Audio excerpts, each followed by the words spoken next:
हम डिस्कस करने वाले हैं inverse of a function.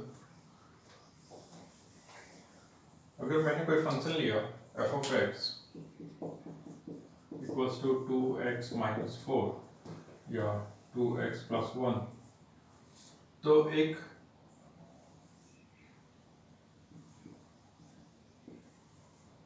x की जगह पे मैंने 1 रखा, f of 1 2 into 1 plus 1 gives you 3.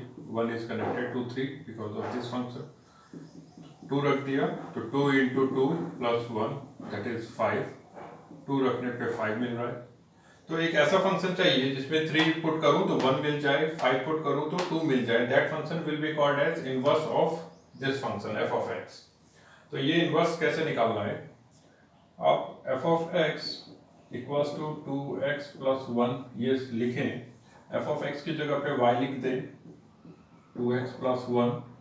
अभी ये y इक्वल्स टू है, इसको चेंज करके x निकालना है हमें, मतलब x एक तरफ अकेला रह जाए और बाकी के सारे एलिमेंट्स, बाकी के सारे कोफिशिएंट्स या टर्म्स इस तरफ आ जाए। तो इसके लिए y minus 1 equals to 2x, then y minus 1 upon 2 equals to x। So x equals to y minus 1 upon 2। ये एक नया फंक्शन आ रहा है, इसमें आप x को लिख सकते हैं f इनवर्स ऑफ x, और जहाँ पे भी y दिखे वहाँ पे सिंपली x पुट कर दें। So this is now your inverse function of this. तो अब ये 3 पुट करके देखिए, इसमें 3 minus 1 upon 2 that is 2। 3 minus 1 2, 2 upon 2 is 1। 5 put करके देखिए, 5 माइनस 1 4, 4 बाई 2 इज 2। तो of course this is inverse of this function. तो क्या हम हर एक फंक्शन का इनवर्स निकाल सकते हैं? तो ये बात जो है, ये दो कंडीशन है इसके लिए। बुक में, हमारे एनसीईआरटी की टेक्स्ट बुक में इन्होंने बताया है कि वो फंक्शन जो कि 1 1 और ऑन टू दोनों हो, सिर्फ उसी फंक्शन का इनवर्स पॉसिबल है। रैंडमली किसी भी फंक्शन का इनवर्स पॉसिबल होता हो ऐसा नहीं है। तो वो फंक्शन जो 1 1 एंड ऑन टू ये दोनों ही बातें हो, मतलब if a function is bijective function it will have inverse. If the function is not bijective, उसका inverse नहीं possible है। तो हमारे टेक्स्ट बुक में इन्होंने बताया है, मैं ये यहाँ से कोट करता हूँ क्या इन्होंने बोला है। ओके, इन्होंने कहा,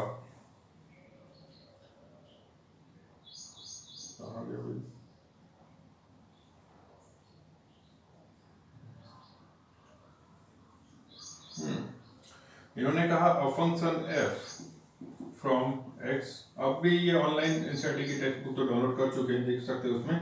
ये पेज नंबर 15 में है, पेज नंबर 15 में ये दिया हुआ है। A function f from x to y where x is first set, second set is of y, मतलब x कुछ एलिमेंट है, y भी कुछ एलिमेंट है, is defined to be invertible if there exists a function g from y to x। तो लग रहा है ना, x से y जा रहा है तो दूसरा फंक्शन जिसमें y पुट करने पे x के एलिमेंट मिलते हो। if या such that means f is a function, इसका इन्वर्टिबल फंक्शन होगा ये अगर g of f is equals to, अब ये नहीं पता चलेगा कि ये क्या लिखा है ना, और दूसरा f of g is y। ये है आइडेंटिटी। आपको जब रिलेशन फंक्शन आप पढ़ रहे थे तो पहला ही डिफाइन किया गया था, जैसे कि उसमें था आइडेंटिटी रिलेशन। तो आइडेंटिटी रिलेशन मतलब वो ऑर्डर पेयर जिसमें कि फर्स्ट एलिमेंट और सेकंड एलिमेंट दोनों ही सेम हो, आइडेंटिकल हो, तो आइडेंटिटी रिलेशन। खैर यहाँ पे इन्होंने कहा कि अगर f एक फंक्शन है from x to y, g दूसरा फंक्शन है जिसमें y के एलिमेंट पुट करते हैं तो x का मिलता है, means from y to x, then g will be inverse of f if g of f is identity relation on x and f of g is identity on y। अब ये समझ में नहीं आएगा कि क्या है, इसके लिए एक एग्जांपल लेते हैं, जैसा इन्होंने भी लिया है। इन्होंने कहा कि f of x एक फंक्शन है 4x plus 3 and this is from natural number to y. F is a function from natural number to y and f of x is equals to 4x plus 3. तो अब क्या इसका inverse है, ये check करने के लिए हमें ये देखना पड़ेगा कि g of f और f of g ये दोनों इस तरीके से आते हैं या नहीं। तो f of x आपको पता है, g कैसे निकालेंगे? तो g निकालने के लिए आपको जस्ट इसका इन्वर्स निकालना है, ठीक है। इन्वर्स आप कैसे निकालोगे? तो इसको आप लिखोगे y equals to 4x plus 3 और नेक्स्ट काम क्या है, y minus 3 upon 4, this will be x, so x is equals to y minus 3 upon 4. Now this is g of x is equals to y minus 3 upon 4, है ना, x था उसको g of x लिखा हमने। तो मैं इसी को थोड़ी देर पहले f इनवर्स ऑफ x लिख रहा था और यहाँ पे y की जगह पे x पुट कर रहा था, तो फिलहाल इन्होंने ये काम नहीं किया इसमें। तो ये आपके पास f of x है, ये g of x है। नेक्स्ट फाइंड करना है g of f, आइए ढूंढे g of f। g of f का मतलब क्या हुआ, g में f of x पुट कर देना है। तो g फंक्शन ये है, इसमें f of x पुट करना है। f of x को आप क्या लिखते हो, y ही लिखते हो ना, f of x क्या है, ये तो y ही होता है। तो g फंक्शन में इसको पुट करो, कहाँ पुट करोगे, y की जगह पे। y की जगह पे क्या लिखोगे, 4x प्लस 3। तो g फंक्शन, ओके मैं पहले g फंक्शन लिखता हूँ। g फंक्शन में ये तो y है, तो मुझे यहाँ पे y लिखना पड़ेगा, g of y is y minus 3। तो g of y equals to y minus 3 upon 4। हाँ मैंने ये मिस्टेक किया था, मैंने x था फिर भी यहाँ पे g of x लिखा, तो that was a mistake। तो g of y ये है, इसमें आप f of x पुट कर दो। तो क्या करोगे, यहाँ पे लिखोगे f of x, y की जगह पे f of x minus 3 upon 4। तो g of f of x कितना है, 4x plus 3, 4x plus 3 minus 3 upon 4, क्या बच गया, g of f आया x, है ना, 3 minus 3 gone, 4x upon 4 will give you x। तो एक तो ये बात समझ में आई। फिर आप f of g भी निकालो, f of g, f function में g फंक्शन पुट करना है। तो मैं पहले f of x लिख दूँ, f of x कितना है, तो 4x plus 3 है। तो f में g of y पुट कर दिया, तो 4 times of g of y, ये इतना नीचे लिख रहा हूँ, दिख रहा है क्या, ये चेक करना पड़ेगा। ओके ये तो दिख रहा है, लेकिन इसके बाद नहीं दिख रहा है। तो मैं थोड़ा सा इसको f of x लिखा है, यहाँ पे मैं g of y लिख देता हूँ, y minus 3 upon 4, ताकि थोड़ी और जगह बन जाए। तो okay now this I am writing here, f of g equals to 4 times g of y। मैं हमेशा ये स्क्वायर ब्रैकेट देता हूँ ताकि आसान रहे समझने में। तो 4 times of g of y, g of y कितना है, तो y minus 3 upon 4 plus 3, है ना। इसमें x की जगह पे इसको पुट कर देना है, ये 4 और 4 कैंसिल, f of g, ये 4 और 4 कैंसिल, क्या बच गया, y minus 3 plus 3। तो f of g क्या मिला, y, और g of f क्या मिला था, x, f of g मिला था y। इसी बात को ये कह रहे हैं कि अगर कोई फंक्शन, देखिए इन्होंने कहा f is a function from x to y is defined to be invertible if there exists a function g from y to x। Okay, if there exists a function g from y to x such that g of f is equals to identity in x and f of g is identity in y। आपने f of g निकाला वो y मिला, g of f निकाला वो x मिला।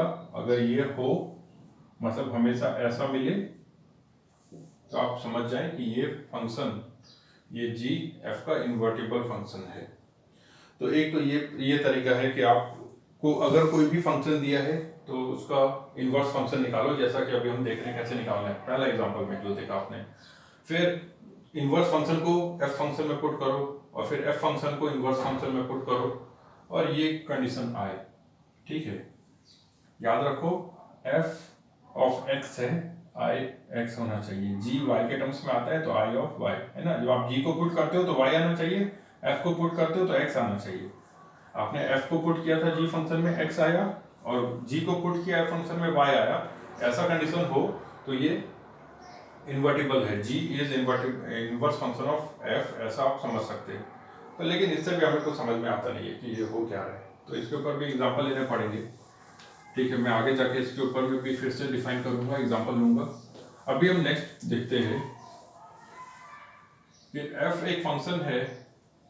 Okay, f एक function है 4x plus 3। तो f एक फंक्शन है 4x plus 3, f of x is this. इस फंक्शन का इन्वर्टिबल फंक्शन होगा अगर ये फंक्शन f ऑफ x अगर ये 1 1 है और ये फंक्शन अगर ऑनटो है। अगर हम हमेशा चेक कर पाए कि क्या ये फंक्शन 1 1 है, क्या ये फंक्शन ऑनटो है, तब हम जस्ट चेक कर लो कि ये फंक्शन 1 1 है क्या, ये फंक्शन ऑनटो है क्या। आप अगर 1 1 प्रूव कर सकते हो, ऑनटो प्रूव कर सकते हो, तो हो गया। उसी से कोई भी फंक्शन जो 1 1 या ऑनटो है वो इन्वर्टिबल फंक्शन होता है। तो how to check that whether a given function is 1 1 function और ऑनटो फंक्शन, ये हम कैसे चेक करें? तो मेरे हिसाब से यही टॉपिक सबसे इंपॉर्टेंट है इस चैप्टर में, क्योंकि यही एग्जाम में आता है। एक फंक्शन दिया रहेगा और चेक करना है कि वो 1 1 फंक्शन है या नहीं, वो ऑनटो फंक्शन है या नहीं।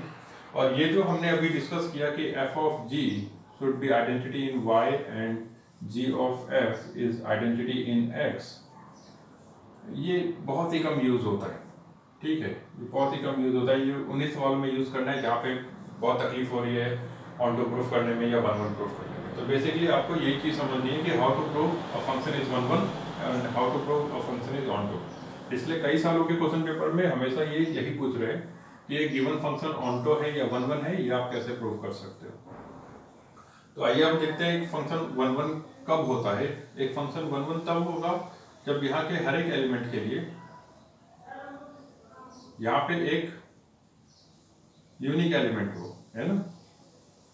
अगर A 2 से कनेक्टेड है तो B और C या फिर D कोई भी तीसरा एलिमेंट, चौथा एलिमेंट, 10वां एलिमेंट 2 से कनेक्टेड ना हो। मतलब every element has a unique image.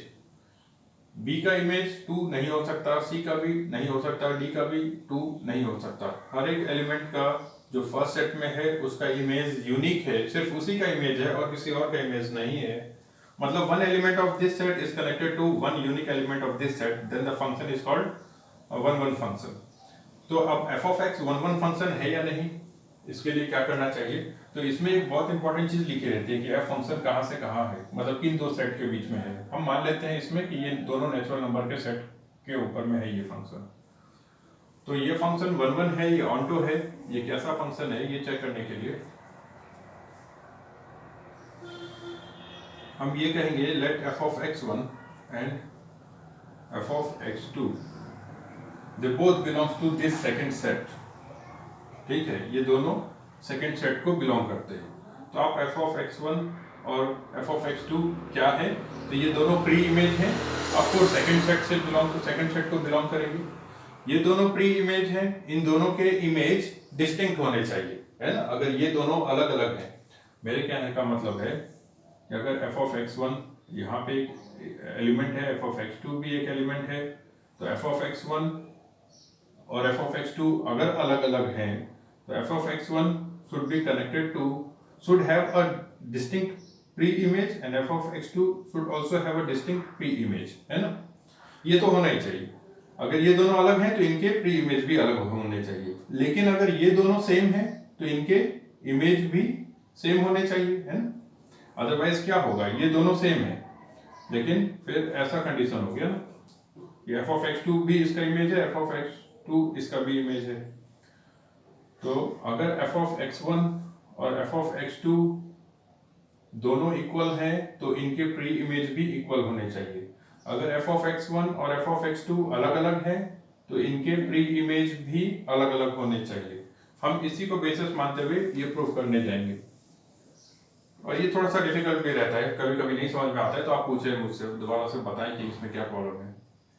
तो हमने ऐसा मान लिया, let f of x one and f of x two belongs to second set of natural numbers and f of x one is equal to f of x two. ये दोनों ही image equal है। अगर ये दोनों image equal है तो इनके pre image, मतलब ये जिससे कनेक्टेड होंगे वो भी इक्वल होने चाहिए, तभी 1 1 होगा। तो f of x1 means 4x1 plus 3 and f of x2 means 4 times of x2 plus 3। ये 3 और ये 3 कैंसिल हुआ, 4 times of x1 is equals to 4 times of x2, 4 4 cancel, x1 is equals to x2। अगर pre image same है, अगर images same है तो pre images भी सेम है ना। तो इसका मतलब है कि ये फंक्शन 1 1 फंक्शन है। ठीक है, मैं इसमें और भी एग्जांपल लेता हूँ। एक दूसरा फंक्शन ले लेते हैं, जैसे कि 2x प्लस 5 अपॉन 10। एक फ्रैक्शन लिया, इसके बाद में एक क्वाड्रेटिक पॉलिनोमियल भी लेते हैं। तो इसमें भी यही एज्यूम करना है, let f of x1 and f of x2 belongs to n। देखो इसमें मैं फिर से आपको बताता हूँ, ये x होता है, ये जो सेट है इनको हम f of x कहते हैं, ये x है। आप x पुट करते हो फंक्शन में तो आपको f of x मिलते हैं। ये नेचुरल नंबर का सेट है, ये सेट भी नेचुरल नंबर का है। अब इसमें अगर दो एलिमेंट है f of x1 और f of x2, in case ये दोनों इक्वल हैं तो x1 और x2 भी इक्वल होने चाहिए, है ना। अगर ये f of x1 x1 का इमेज है, f of x2 x2 का इमेज है, अगर ये दोनों इमेज इक्वल हैं, ये दोनों भी इक्वल हैं, तो क्या होगा, ये 1 1 फंक्शन होगा। ये दोनों इक्वल हैं लेकिन ये दोनों अलग आ गए, ये दोनों इक्वल हैं तो मैं इसको जस्ट f of x ही लिखता हूँ। ये इसका भी इमेज हो गया, ये इसका भी इमेज हो गया, है ना। तो फिर ये बात नहीं जमी क्योंकि ये मैनी वन हो गया। f of x1 और f of x2, अगर ये दोनों इक्वल हैं तो ये दोनों भी इक्वल होने चाहिए, है ना। ये दोनों इक्वल हैं लेकिन ये दोनों इक्वल नहीं आए तो क्या होगा, ये दोनों इक्वल हैं तो आप ऐसा भी कर सकते हो ना एरो को, कि x1 का भी इमेज f of x2 है और x2 का भी इमेज f of x2 है, या फिर इसका भी इमेज ये है और इसका भी, क्योंकि ये दोनों इक्वल हैं तो हम एरो इधर पॉइंट कर दें या इधर पॉइंट करें कोई फर्क नहीं पड़ेगा। तो ये इसके पीछे का बेसिक फंडा है कि अगर ये दोनों प्री इमेज इक्वल हैं तो इनके, ये दोनों इमेज इक्वल हैं तो प्री इमेज भी इक्वल होने चाहिए। अगर ये दोनों इक्वल नहीं हैं तो ये दोनों भी इक्वल नहीं होते हैं। तो हमने ऐसा एज्यूम कर रखा है, let f of x1 and f of x2 belongs to n and f of x1 is equals to f of x2। हम मानते हैं कि ये दोनों प्री इमेज इक्वल हैं तो ये जिससे कनेक्टेड होंगे वो भी सेम होने चाहिए, तभी 1 1 कहा जा सकता है। तो f of x1 का मतलब हुआ 2 times of x1 plus 5 upon 10 is equals to 2 times of x2 plus 5 upon 10, 10 10 gone, so 2x1 plus 5 equals to 2x2 plus 5, now 5 5 is gone, and then 2x1 is equals to 2x2, simply x1 is equals to x2. What it shows, when the images are same then their pre-images are also same, hence this is a 1 1 function। इसके बाद में मैं एक quadratic polynomial लेता हूँ, उसमें भी check करते हैं। तो अगर आपको क्वाड्रेटिक पॉलिनोमियल मिल जाए, जैसे कि यहाँ पे लिया है मैंने, ये भी natural number two natural number में है, मतलब नेचुरल नंबर पुट कीजिए, आपका आंसर नेचुरल नंबर से ही आना चाहिए, और आता हुआ भी दिख रहा है इसमें। तो अब ये 1 1 फंक्शन है या नहीं, इसको प्रूफ करने के लिए आप डायरेक्टली इसमें ये काम ना करें कि f of x1 is equals to f of x2। ठीक है, अभी डायरेक्टली मत करो क्योंकि ये प्रॉब्लमेटिक हो जाता है मोस्ट ऑफ द टाइम। तो क्या करना है कि x दो जगह नजर आ रहा है, इसको एक जगह पाओ। इसके लिए क्या करोगे, f of x equals to, आपको कंप्लीटिंग द स्क्वायर मेथड याद है, आप इसको उससे थोड़ा सा इसको सिंप्लीफाई करें, completing the whole square method लगाएं ताकि x एक ही जगह नजर आए। 2 इंटू एक्स इंटू 3/2 प्लस 10, फिर 3/2 का स्क्वायर ऐड करना है और सब्ट्रैक्ट करना है, तो x square plus 2 into x into 3/2 plus 3/2 का स्क्वायर 10 माइनस 3/2 का स्क्वायर। अब 3/2 का स्क्वायर कितना होता है 9/4, तो यहाँ पे आ गया x plus 3/2, 10 minus 9/4, 40 minus 9 that is 31 plus 31/4। तो ये इस फॉर्म में आ गया है ना, तो इसको अब हम लिख सकते हैं x plus 3/2 whole square plus 31/4। तो ये जो भी फंक्शन है उसको अगर क्वाड्रेटिक फॉर्म में है तो कंप्लीटिंग द स्क्वायर मेथड से इसको इस फॉर्म में बदल लें। अब इसके बाद की कार्रवाई है कि ये 1-1 फंक्शन है या नहीं, तो कैसे इसको हम सिंप्लीफाई करेंगे। तो ये 1-1 फंक्शन है या नहीं, इसके लिए क्या करना चाहिए। तो इसके बाद में f ऑफ x1 लिखे और f ऑफ x2 भी लिखे, जैसा हम हर बार लिख रहे हैं, let f of x1 and f of x2 belongs to second set, that is again a natural number set, and f of x1 is equals to f of x2।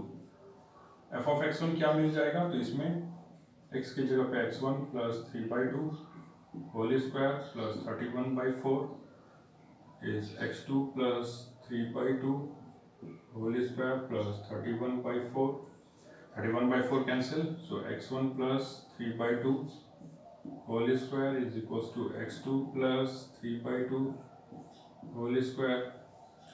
दोनों तरफ square है तो स्क्वायर रूट लेंगे, x1 plus 3/2 is equals to x2 plus 3/2। क्या मिलता है फिर, x1 is equals to x2। फिर एक सवाल आता है कि क्या हमने यहाँ पे पॉजिटिव नेगेटिव दोनों नहीं लेना चाहिए। तो पॉजिटिव नेगेटिव तो लेना चाहिए है ना। तो अगर हम पॉजिटिव नेगेटिव दोनों लेते हैं तो यहाँ पे एक नेगेटिव साइन आ जाएगा, जैसे कि ये अगर ब्रैकेट में लिखा रहता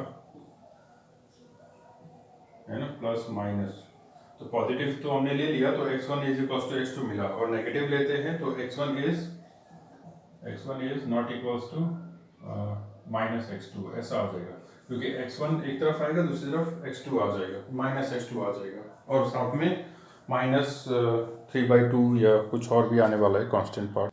तो अगर हम नेगेटिव पार्ट भी लेते हैं तो उसके लिए मैंने यहाँ पे राइट हैंड साइड में लिख दिया है x1 plus 3/2 equals to minus of x2 plus 3/2। तो इसके लास्ट में मिलता है x1 is equals to minus x2 minus 3। तो यहाँ पे x1 और x2 इक्वल तो नहीं आए है ना, because x1 is greater than x2, ऐसा समझ में आ रहा है। तो क्या इसमें पॉजिटिव नेगेटिव दोनों को लेना है क्या, एक तो सवाल ये आता है।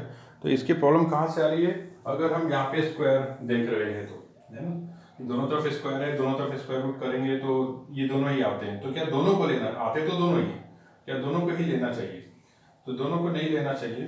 अब इसके लिए एक एग्जांपल आप ये भी सोच सकते हैं कि अगर एक जगह लिखा है 4 इक्वल्स टू रूट 16 है ना, तो 4 इक्वल्स टू रूट 16 है, या फिर रूट 16 इक्वल्स टू रूट 16 है, तो या तो दोनों तरफ के नेगेटिव इक्वल होंगे या तो दोनों तरफ के पॉजिटिव इक्वल होंगे है ना। 4 इज नॉट इक्वल्स टू -4। तो मैंने यहाँ पे एक दूसरा एग्जांपल लिया है, f of x equals to x square minus 2x plus 1, ये अल्टीमेटली बनता है x माइनस 1 होल स्क्वायर। फिर मैंने लिखा f ऑफ x1 कितना है और f ऑफ x2 कितना है, तो let f of x1 and f of x2 are equal, आप इसी को लिखेंगे ना, ये दोनों इक्वल हैं। फिर इसके बाद में taking square root on both sides we will reach here, और इसके बाद में x1 minus 1 is equals to x2 minus 1 and x1 minus 1 is equals to minus of x2 minus 1, अगर हम पॉजिटिव नेगेटिव दोनों को लेते हैं। तो यहाँ से आता है x1 is equals to x2, but यहाँ से आता है x1 is equals to minus 1 है, तो x1 minus 1 is equals to minus x2 plus 1, तो x1 is equals to minus x2 plus 2। तो यहाँ पे तो ये x1 और x2 इक्वल नहीं है, लेकिन यहाँ पे तो x1 x2 इक्वल है, तो हम इस पार्ट को डिस्कार्ड कर देंगे। लेकिन फिर भी कंफ्यूजन होता है कि ये ऐसा क्यों आ रहा है ना, x1 x2 इक्वल, अगर f ऑफ x1 और f ऑफ x2 इक्वल है, x1 x2 भी इक्वल है, तो ये फंक्शन 1-1 होता है। लेकिन यहाँ पे कुछ और नजर आ रहा है, एक पार्ट में इक्वल आ रहा है, एक पार्ट में अनइक्वल आ रहा है। तो ऐसे क्वेश्चन में हम इसको निकालने चाहें f of g and g of f, मतलब आप एफ ऑफ एक्स का इन्वर्स लें और फिर एफ ऑफ जी और जी ऑफ एफ निकालें। तो चलिए हम भी निकालते हैं एफ ऑफ जी और जी ऑफ एफ, शायद उससे ये काम आसान हो जाए। तो एफ ऑफ एक्स है आपके पास,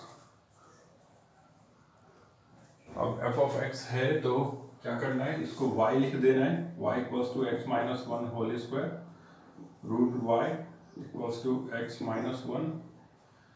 अब यहाँ पे भी प्लस माइनस आएगा तो मैं फिलहाल प्लस ही ले रहा हूँ, तो ये आ गया root y plus one equals to x.